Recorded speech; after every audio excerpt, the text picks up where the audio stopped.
Welcome to the daily update, where I'll go over the action in the market from Monday, October 14th, and then we'll see how things look for Tuesday, October 15th. Set another new all-time high with the S&P and the Dow.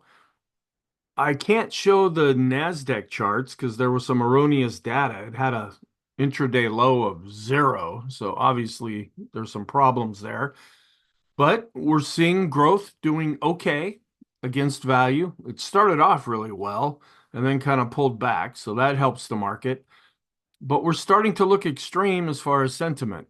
And so instead of saying that looks like good momentum, which yes, it is, we're getting a little overbought right now. We're having our list in the short and intermediate term look a little bit overextended at this point. Doesn't mean we're going to necessarily turn right away, but it's just something we want to be aware of because folks are just now getting to the point where they're expecting the market to naturally go higher. But this can last for a while, or it could change at any time. So we just want to be aware of that. There's a thing called the SPXInvesting Program. It's a program that I've developed and it's up, it's going. There's a website that you can go to, a video that you can watch. I post additional things on the website. If you want to check that out, please feel free to do so. You get immediate access to the daily and weekly videos as soon as they're prepared and uploaded. So that's one of the benefits that you get from the program. Also, the daily video, which you're watching right now, that's the real foundation of the analysis and commentary that I do. Over the weekend, I did all the weekly videos, but those are meant to tie into the daily video. All right, let's go back and talk about what happened. We had a higher open, and even though the bond market was closed, the stock market just didn't seem to care. Now, we were still below average with volume, and that's a bit of a concern, but not a real surprise for a Monday session. But we ended up having a higher open above R1 at 58.33, and we actually got above R2 at 58.51. Then we stayed there. We didn't see really any selling into strength, and we closed slightly off of the intraday high. A little bit of a downtick going into the close as folks were shoring up some of their positions, maybe day trading and things like that. We were up 0.77%, still below average with volume. We are positive in the short, intermediate, and long term, but looking overextended at this point.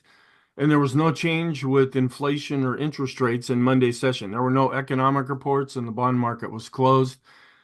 We're keeping an eye on what's happening in the Middle East, but oil doesn't seem to really be, it's actually going down.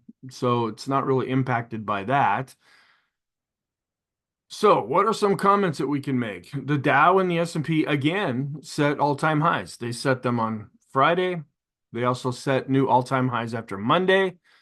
Mega caps and semis, they started off really strong. There was this big upthrust that we saw right after the open, and that pushed the S&P higher.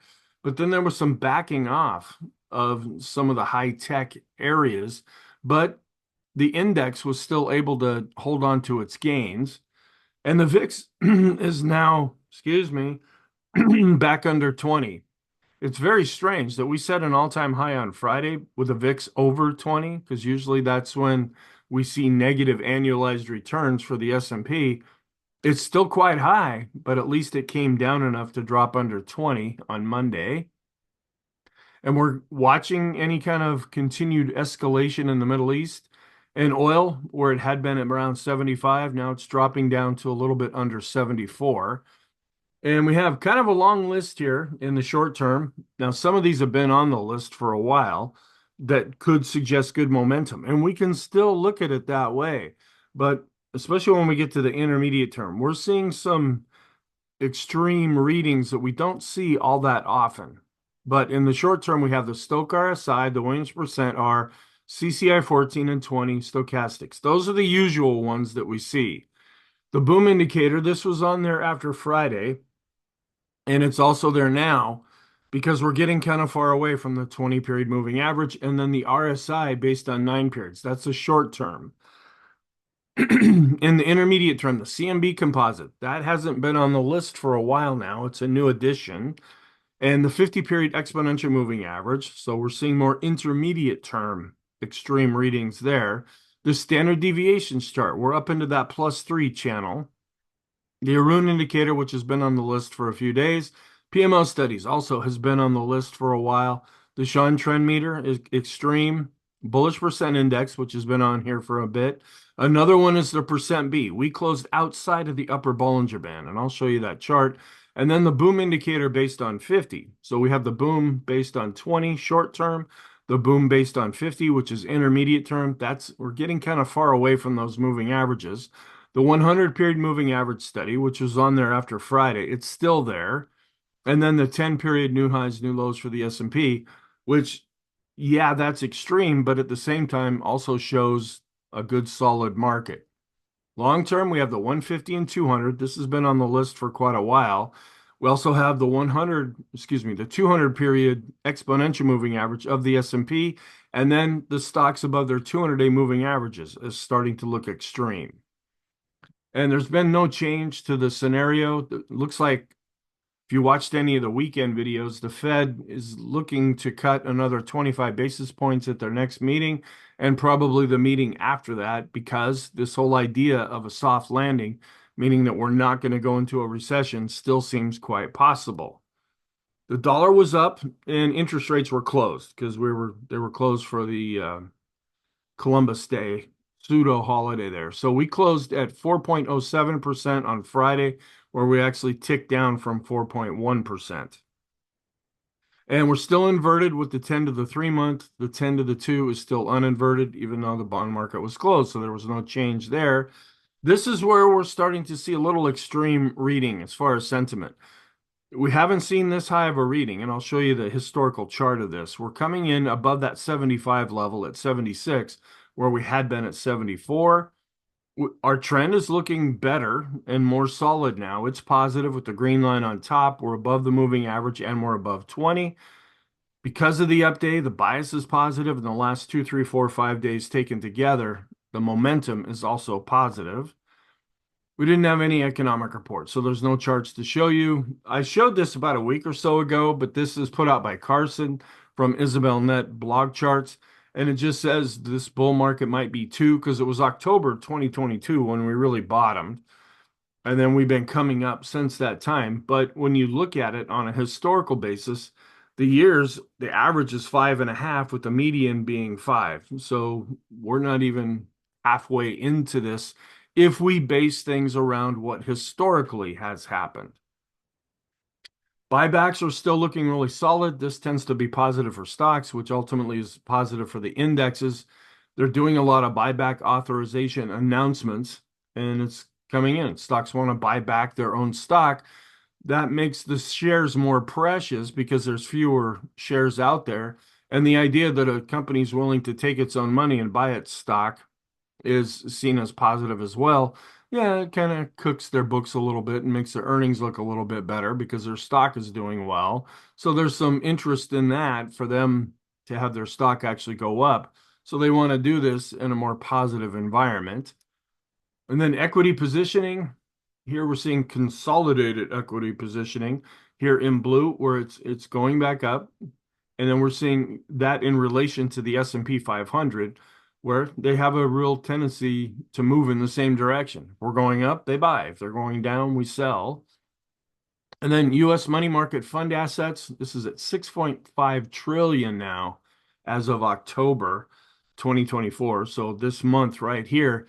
Now, this doesn't necessarily mean this is money on the sidelines waiting to go into the stock market. This could be just an alternative to a savings account because they're giving a higher yield.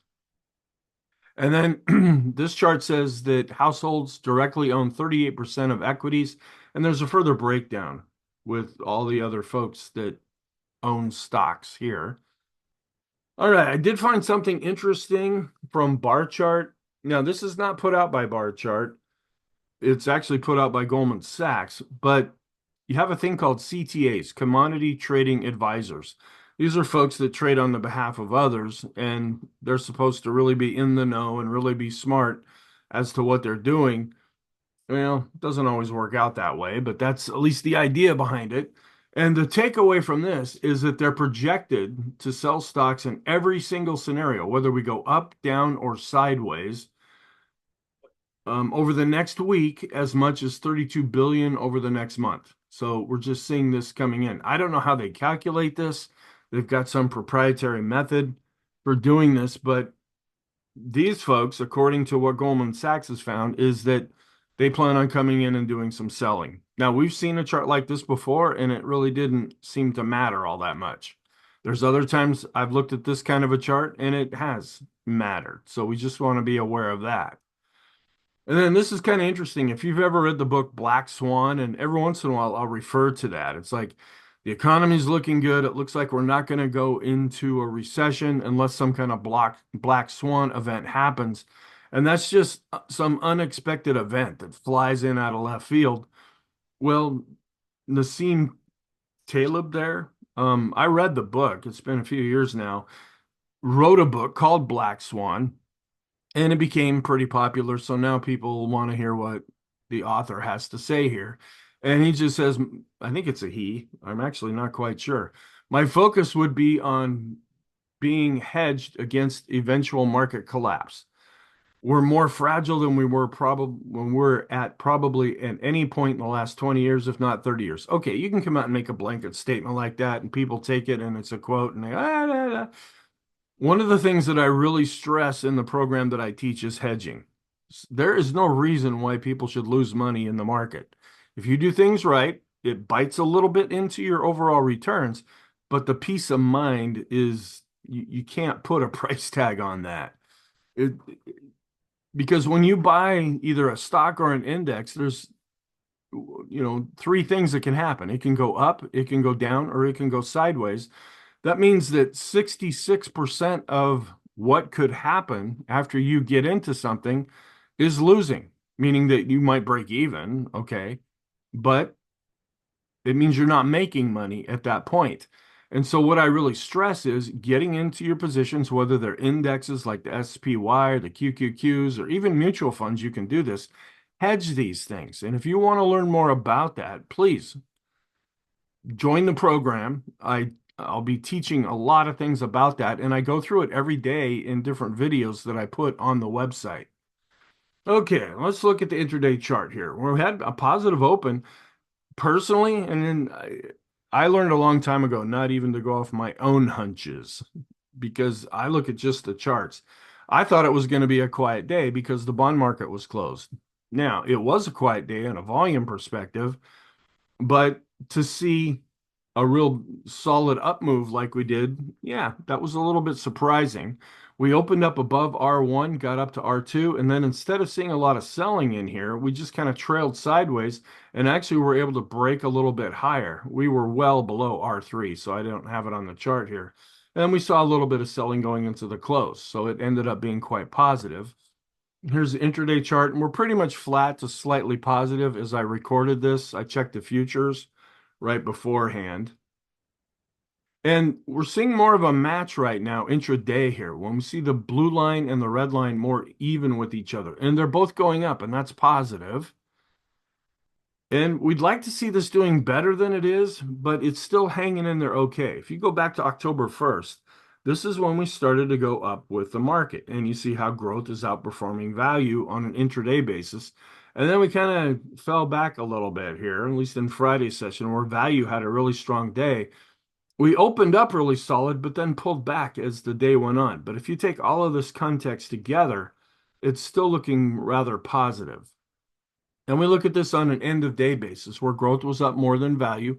It had been up well over 1% right after the open. So there was a pullback there. And growth was up more for the mid caps as well as the small caps. So then we look at our end of day charts. Looking better here with small cap growth of value, but still in a downtrend. Also pretty much flat and then a downtrend with the mid caps. And looking okay here when we look at S&P growth of value. We had broke out above this previous high and we pulled back a little bit over the last couple of sessions, but we want to see this continue to go up. That would be more positive for the S&P. And we're seeing that here too with the growth versus value ETF that we follow. We were up just a little bit, but we're in the middle of the rainbow. We're just chopping sideways right now. This is still encouraging. We actually saw discretionary have a pretty good day, and staples were down slightly, so this ratio continues to go up. one of the things I've been pointing out with this particular chart is it's not so much strength and discretionary, it was more weakness in staples, which was causing this ratio to go up. So we want to know the context of the ratio itself. Well, it improved a little bit in Monday's session, and that's encouraging. Tesla got hammered on Friday for their robo taxi thing. It wasn't well received. Well, they gained a couple of percent of that back in Monday's session, and that likely helped the discretionary sector. Large cap growth, setting a new all-time high here above all the moving averages, looking quite positive. Our trend looking better now. The ADX is getting a little bit stronger. It's above its moving average. The green line's on top and going up with the red line declining. So we're in a confirmed positive trend. Short term also going up, looking stronger. And you can't really see the green line there, but just trust when that's going up as the red line continues to go down. But we're still dropping off with volume. And I've been pointing this out in pretty much all the videos lately. We're setting new all-time highs. We set one on Friday, we set one on Monday, and we're seeing a decrease in volume. That's a classic negative divergence with technical analysis. Okay, but we have to follow price. People can read all the negative divergences they want into charts, and I do, and they should be paid attention to. But if something is still going up, that's really what you have to ultimately go with. Here is the fear and greed chart. I usually only show this in the weekly video, but because we're getting to a pretty high reading, I just wanted to show you going back about a year here, where we started off 2024, really good sentiment along the way. So we can stay up here for a while. And then we had that downturn in the spring and the other downturn after we hit the all-time high back in the summer. We've been improving for the most part with some dips along the way. This was that big down day in the beginning of August when everyone thought the world was ending, and that lasted a day or two. Well, we're getting above the 75 level. And so this is a higher reading than what we've seen in quite a while. And this could still continue to go up. And this could even stay in this range for a while. But this is when I start to switch instead of saying, okay, this is looking like good momentum over to, okay, maybe we're looking overbought. And this is just adding to that overall scenario that we might be due for some kind of a pullback or a decline. But we're not seeing that evidenced in the charts yet. We don't try to front run this. We just be aware of it. And then when the charts confirm that we're actually seeing a decline, then we go with that. Here's another sentiment gauge coming in quite high at 82.38. This is more of a composite with a bunch of different things thrown together, and that's looking extreme as well. And then when the chart's available, we show the insider transaction ratio. These are legal insider transactions, like presidents, CEOs, officers of a company. And we're seeing this really going up. When we get above 25, that's when we get a little bit concerned here. So that's kind of feeding into this idea that, maybe sentiment is getting a little too overboard. But we have to wait for confirmation of price to show that. And then when I have the previous chart, I also show this one. This is the insider buying ETF. There's a whole ETF. A lot of folks base a philosophy around this. If insiders, people that know what's going on in the company, if they're buying, well, I should be buying too. And this is finally showing a little bit more of an improvement. It had been in an uptrend, but it's really been chopping sideways for a lot of 2024. And then this is a variation of the chart that I showed in Friday's video and over the weekend, the American Association of Individual Investors. This is the bull bear spread. The thing I pointed out over the weekend is we're looking better here, but we're not above this 30 level. So when we get above 30, that's when we get pretty extreme. And the closer we get to 40, that's also extreme. So we'll be watching this next chart when it comes out. It comes out once a week. We won't get it until later in the week to see if there's a real upward move in the reading. And that would confirm some other things that we're seeing as far as sentiment. There's another sentiment indicator, which is not looking extreme. I usually show this in the weekend video, but it wasn't available until Monday. Coming in at 0.4, we get concerned when we're above this dashed line. And we did finally drop below 20 with the VIX, not by very much, but at least we're below that level, both on a closing basis and with the bar chart. And when the VIX comes down, the VIX of the VIX also declines. We're right in between the moving averages now. So it's still pretty high, but at least coming down a bit. And the momentum is still up for the VIX, but it's rolling over as measured by the MACD. And we're seeing this seasonality here that just it doesn't seem to really be playing out the way things have seasonally done. That's why we follow price. We're aware of these seasonal things and weak seasonality and Hindenburg almonds and all that. But then we just kind of keep that in the background until we actually see confirmation with price. We're still getting a high reading here with the VIX to S&P correlation. We're above this dashed line. That means the market is nervous. So we haven't seen enough of an up move yet to really take care of this. Does that mean we're going to see some kind of a down move and bring this correlation back down? And we're seeing that same thing here with the skew index, where the VIX uses at the money options. The skew index looks at out of the money options, and we're still up in this red area. It's been a week now since we've been up here. So the market is expecting some kind of a move, and we've been going up, and we're still in this red area. So does that mean that a decline is going to actually bring this rate, this indicator down a bit? Just a question, an open-ended question for right now. Still looking fairly positive here with our risk on versus risk off ratio. When this is going up, folks are favoring stocks. And we actually went up a little bit here with the equity put call ratio, but we're still going down and looking extreme with the 5-day chart. And here is a longer term chart just to give you some perspective. We're down in a pretty low reading. Now we could continue to go down from here, but when we get below this green line, that's when we start to get a little bit concerned. So we're seeing some things coming together, and this is one of the concerns that we're seeing. And the equity put call ratio based on 10 periods, it's also declining, but we don't really use the extreme readings as much on this chart.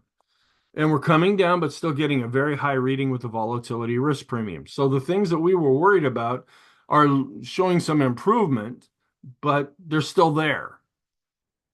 Then our advanced decline line breaking out, setting a new high with the advanced decline line based on price and volume. That's solid. And we're breaking out with new highs, but not enough really to turn our 5-day back up. But our 10-day is starting to go back up. And that's another good, solid internal measure suggesting that things are quite positive. And we're above zero and going up with our 19 and 39 period advanced decline ratio. Here's a further breakout of the advanced decline ratio. We're looking good with the 19 period based on price and volume. And we're starting to get extreme here with the accumulation distribution. The boom indicator, which attempts to measure the distance from the indicator to the moving average, is getting above this red line. That's positive, but a lot of times when we get too far away, it has a tendency to come back down to the moving average. And we compare the S&P weighted index with the NYSE advanced decline line, still looking really solid. No real disconnect there. This is a little bit of a concern. I have to find something. It's when everything together is positive, that's when I get really nervous. When everything is green, the market likes to climb a wall of worry. Well, here's a little bit of things to worry about. Where we're still declining with the chicken money flow, setting an all-time high. This has been the S&P's been going up, but this has been going down overall, enough to bring our red line down. It's still positive since it's green, but to see a bit of a negative divergence here is a bit of a concern. But when we look at the Chaikin oscillator, we're still going up and looking positive there. We saw an improvement on Monday with the vortex. The green line's going up and the red line's going down. And we look at the cumulative advanced decline line for the S&P based on price, setting a new all-time high. Based on volume, setting a new all-time high. That is positive. And we look at the NYSE cumulative advanced decline line, setting a new all-time high there. Not quite breaking out yet with our regular NYSE advanced decline line, but still showing a lot of improvement and quite positive. And we can see that here with this other NYSE advanced decline line. We would break it out based on common stock. Not quite breaking out yet based on price, but we are breaking out based on volume. And I've been pointing that out over the last few videos. This could be positive for the market. So far it has been, or we see volume actually doing better than price. But price is ultimately what we have to go with. All right, the advanced decline line studies looking pretty solid here. NYSE common stock going back up, not really breaking out yet. Breaking out with the S&P, looking much better with the mid caps and showing some improvement, but not really breaking out above this previous highs with the small caps.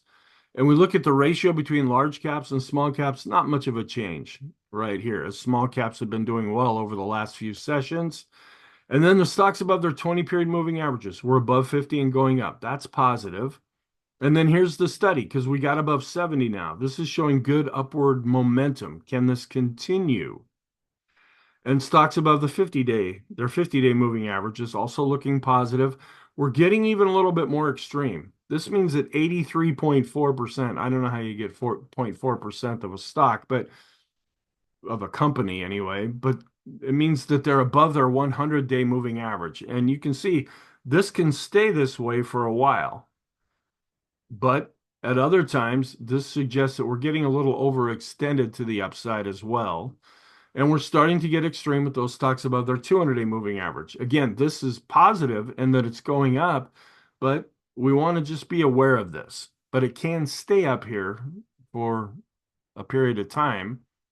Short term, not really much to show other than we're setting a new all-time high. We do have a pivot point above current price right now that may act as overhead resistance, but the concern is that we continue to drop off with volume. Looking positive here with the 20-period exponential moving average just of the S&P, starting to get extreme with the 50 and the 200 though. And then our short-term indicators. The Stochc RSI is extreme positive. The Williams percent are CCI 14, CCI 20. The stochastics on all different time frames are extreme positive. And we're looking positive here with the force index. And the condition of our 20-period moving average, we're able to decisively close above the green line and the blue line here. So that's looking pretty solid. We're well above the simple and exponential moving average based on 20 periods. But we're possibly getting a little far away from the 20-period moving average as measured by the boom indicator, looking extreme with the 20 and the 50, not really looking, well, we're looking better here with the distance away from the 200. And we're up into the +3 channel with the standard deviations chart. Now, like last summer, early summer, late spring, we can stay up here for a while when the market's really moving higher. So this doesn't mean head for the hills, we're going to turn and go down. But we just want to be aware of this because it has a tendency at some point to overextend itself to the upside. Intermediate term, positive with the balance of power. We're just on the lower end of the upper end. How's that for screwing you up with my words? We're climbing above 80 here with the CMB composite. And I put this black line on here. I marked 80 as an extreme positive reading, and that's what we're getting right now. The condition of the 50-period moving average, we're above the red line and the blue line, looking pretty solid there. The go, no-go system is positive with the dark blue bars. We're going up with the highest high value as we set new all-time highs. That's positive. But the TTM squeeze continues to decline. And that's kind of an interesting thing. We're setting all-time highs, and this oscillator is still going down. But we're still positive with the ease of movement. We're above zero and going up. The Erin indicator actually declined a little bit after giving us an extreme positive reading, but it's still rather extreme. And this tries to measure the difference between buyers in green and sellers in red. And we crossed positive with the S&P McClellan oscillator. So that's positive for the S&P. And so we're starting to turn back up with the summation index based on price. This was a concern over the weekend that I was pointing out. We were still declining based on price, where we were already turning up based on volume. And you could look at that in a positive way, meaning that volume is leading price, or you could see that as negative, meaning the price was still going down. Well, now they're confirming each other. But we're still negative with the NYSE McClellan oscillator. We're below zero, even though this is improving. So when we look at the NYSE summation index based on price, we're continuing to decline, declining a little bit less here based on volume. Could be that volume is holding up better than price right now. And the Swenlin trading oscillator showing a lot of improvement here. We turned positive based on price. We're above zero and going up. We bounced off of zero based on volume, and we're also seeing things going up. We were a little bit concerned after Friday because we were up with price and flat with volume, where now they're more confirming each other. And trying to turn back and look better from a momentum standpoint. The PMO's starting to turn back up. We're still negative based on price, but turning, but not above its moving average yet, where we're starting to just barely break out based on volume. Looking better here with the PMOs that are rising. The buy signals are going up, and we're still extreme positive with the PMOs above zero. And we're positive with the Elder's Impulse system for the S&P. The parabolic SAR dots are underneath, so that's positive. The slope, our shorter term oscillator here, it's starting to turn up and trying to cross above its moving average. The only problem with that is if it does continue to go up, we're above this green line, which a lot of times has marked exhaustion. But again, I put this line on here. It's just a reference point. The MACD is looking actually more positive right now. So with all of our oscillators, we're turning positive with the TSI, trying to look better with the slope, getting more positive with the MACD, the PMO, and PPO. We're right on top of the moving average with the TRIX or the KST. This is a longer term oscillator. It's still continuing to decline. So we're seeing a lot of improvement here. But we're still negative, but trying to turn up with the Copic curve, another momentum oscillator. Looking extreme positive with the Sean trend meter. It actually declined, but still above 50 with the money flow. Ultimate oscillator above 50 and advancing. That's positive. Going up with on-balance volume and above an advancing moving average. And looking extreme because we closed outside of the upper Bollinger Band. And that's another concern. We tend to not have that happen very often. And when it does, it tends to not last very long. So either price will have to come down, the band will have to go up, or a combination of the two. We're looking positive with the RSI 14. That's more intermediate term, but the RSI 9 is starting to go above this blue line now, looking a bit overextended. We're above all the plotted moving averages here. So when you base this around a moving average, we're looking quite positive. The bullish percent index did tick back up, but we're still getting a very high reading. We're well above 70 right now, but there's positive things in here that we're getting a very high reading. There's negative things here that we're above 70, and a lot of times when we top out and then we see some kind of a reversal, and that can have a real impact on the S&P. Still looking pretty good, even after pulling back a little bit with the NYSE bullish percent index and showing an improvement with the NASDAQ 100 bullish percent index. And longer term, this is a weekly chart, breaking out, setting new all-time highs, at least thus far this week. And we're looking really solid on a trending basis. The Heiken Ashi has open candles. The Kegi chart is black and pointing up. That's positive. The Renko chart is positive. The three-line break chart is positive. And we were able to go up just enough to put in a new X here with the point and figure chart. And we're still working off of a double top breakout generated on September 19th. And I point this out on the weekly chart, we had a triple top breakout that was generated on September 16th. I don't know why there's a difference here, but it's picking it up a little bit different between the daily and weekly charts. Long term, still looking good here with our 150 and 200 going up. Positive across the board with the Keller market model on all time frames with all the indexes, and bonds have now, they're looking a little more negative here. Even though they were closed on Monday, but they're negative in the short and intermediate term. Commodities are showing some improvement, and the dollar has really just been doing quite well over the last couple of weeks. And someone finally updated this. They actually updated it as of Friday here. This is put out by decisionpoint.com, but it's posted at stockcharts.com. And these are trend models that they have here. And we're positive across the board. And the PMO, the person who runs Decision Point developed the PMO, the price momentum oscillator. Carl Swenlin is his name. So there's a lot of different studies, and he works kind of in conjunction with stockcharts.com. So we're looking positive here. All of the sectors were positive except for energy, ended up being down slightly, with tech leading the way higher. Utilities are still looking solid right now. Real estate bounced back up a little bit here. We did see communication and discretionary up, but not as strong. All of the signals that were generated ended up being positive for Monday's session, with Canada setting an all-time high, the S&P all-time high, 4-year high, the Dow setting a 4-year all-time high, NASDAQ going up as well. We got above 43,000 with the Dow. And then the tech sector, the BPI crossed above 80. That could be quite positive for the market. But when we get above 80, that's when we start to get concerned that we're overextended to the upside.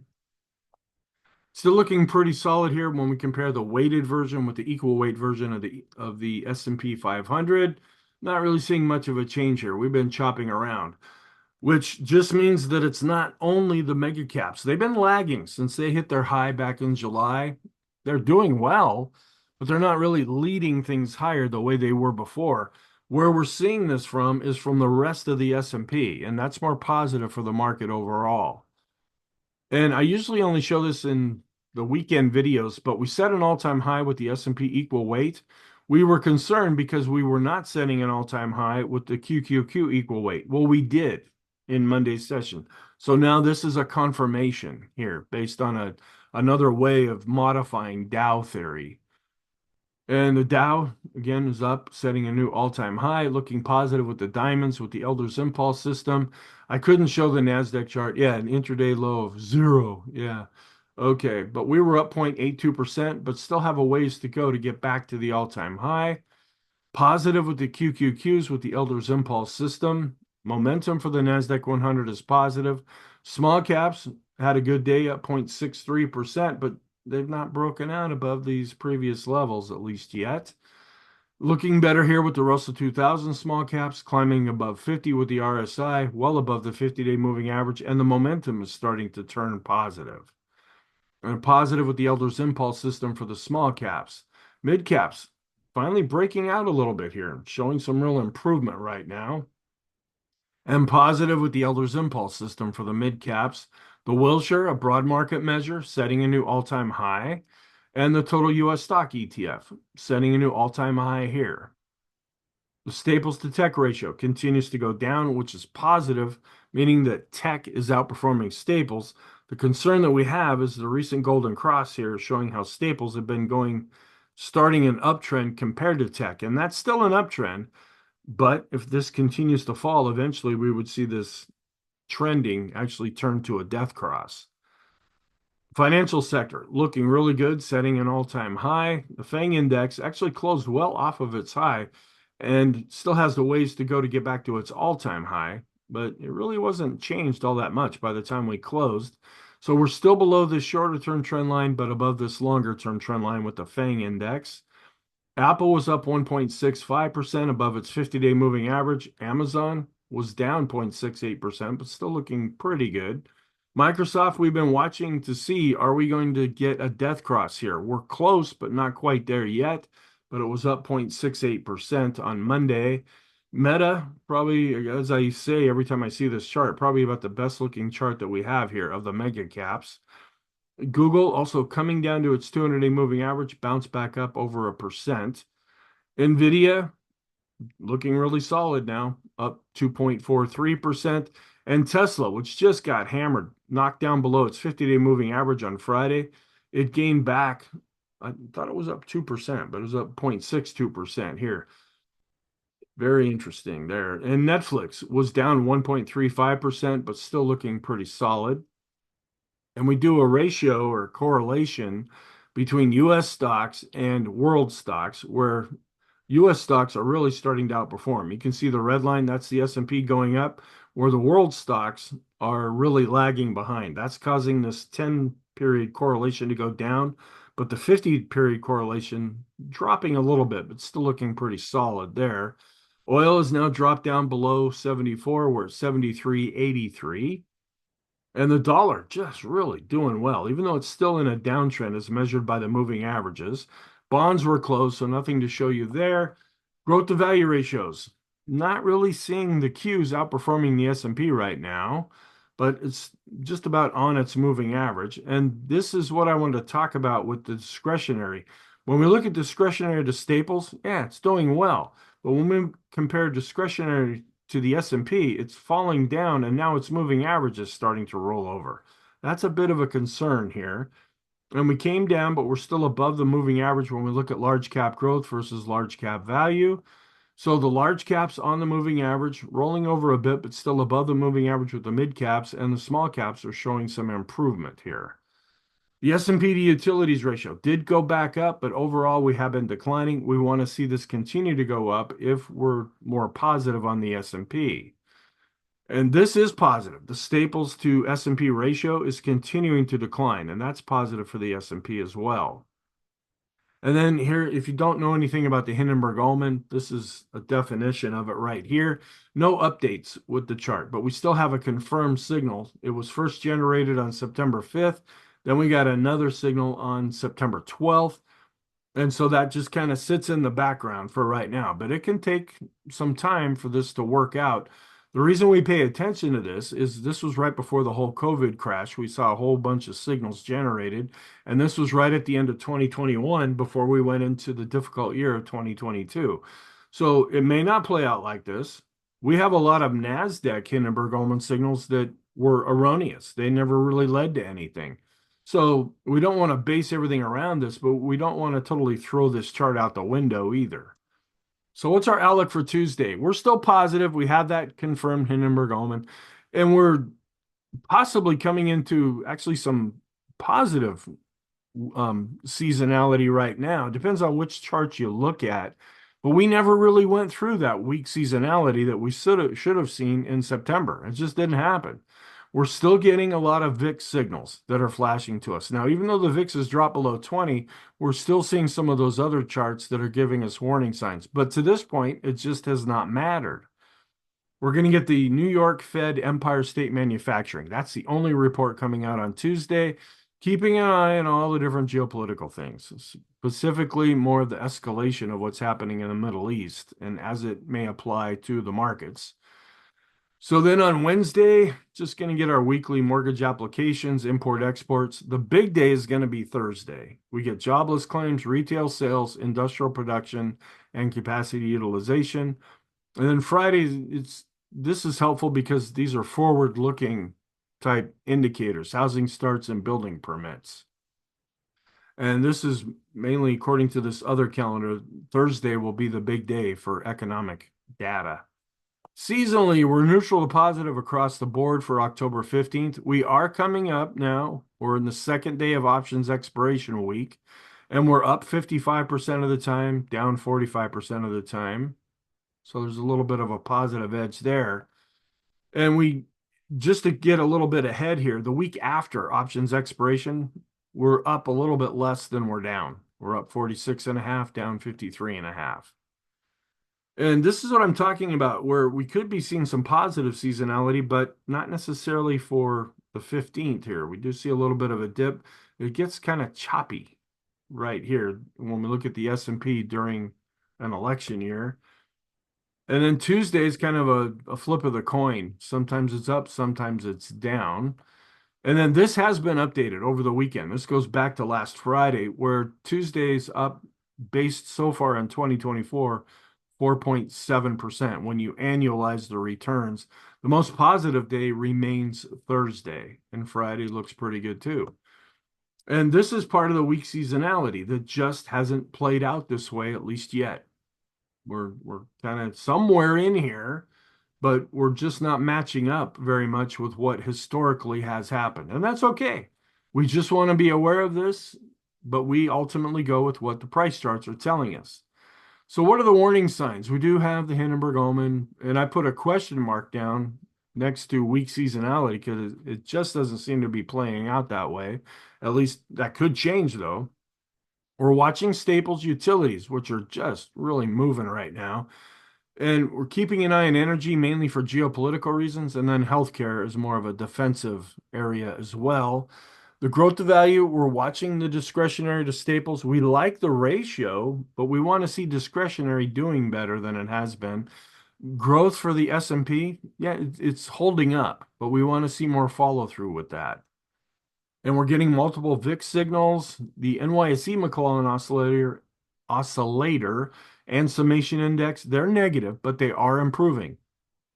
And the Swenlin trading oscillator, this had been diverging now. I should have changed this. We're looking positive with this one, and I should have switched it over to the other slide. We are improving with our oscillators, though, but we're not seeing them all the way across the board positive yet. So accumulation distribution, yeah, it's looking positive, but maybe a little too positive right now. The chicken money flow is positive, but declining. That's a concern. The Chaikin oscillator is going up, so that's positive there.